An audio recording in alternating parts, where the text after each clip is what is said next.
Hello everyone, I am Solver Christopher, and today I will discuss about the new technologies that can aid in the compliance to marine environment.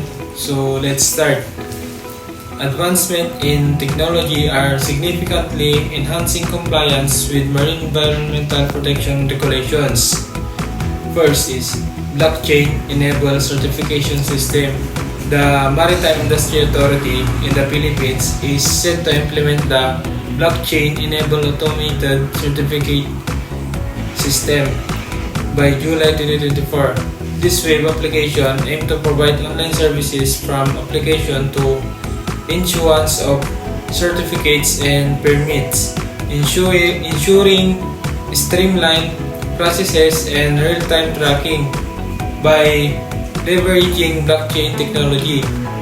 Marina ensures secure, verifiable, and contactless transactions, thereby reducing opportunities for corporation and preserving documents integrity. The second one is Maritime Energy Demand Information and Analysis Software.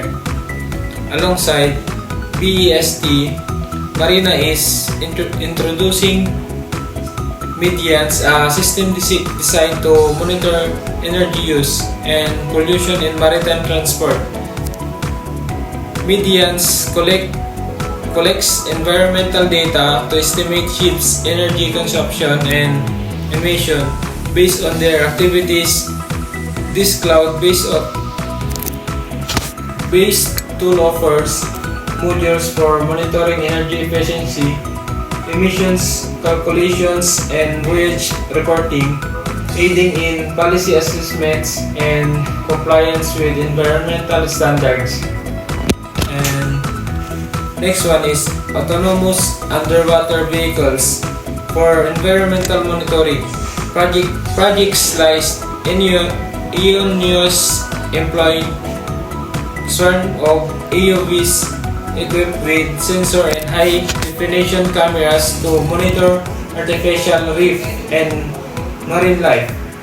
These EUVs can operate continuously, providing real-time data to assess the effectiveness and conservation effects and detect illegal activities, thereby supporting compliance with marine protection regulations. Next is AI-powered plastic pollution detections. Artificial intelligence is being used to utilize to detect and track plastic waste in marine environments. Machine learning analyze data from satellite imagery and underwater videos to map the distribution of plastic pollutions. This technology enables targeted cleanup efforts and informed policy decisions, contributing to the reduction of marine debris and adherence of environmental protections standards. Next one is Internet of Things and Smart Sensors Networks. The deployment of IoT-enabled smart sensors facilitates continuous monitoring of environmental parameters such as temperature, salinity, and pollutant levels. These sensors provide the real-time data, enhancing the ability to detect and respond to environmental changes and potential violation of marine protections law.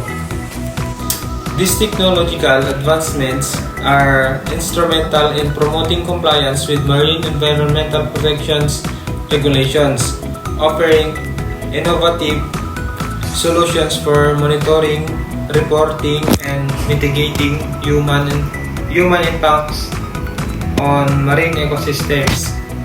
And that's all.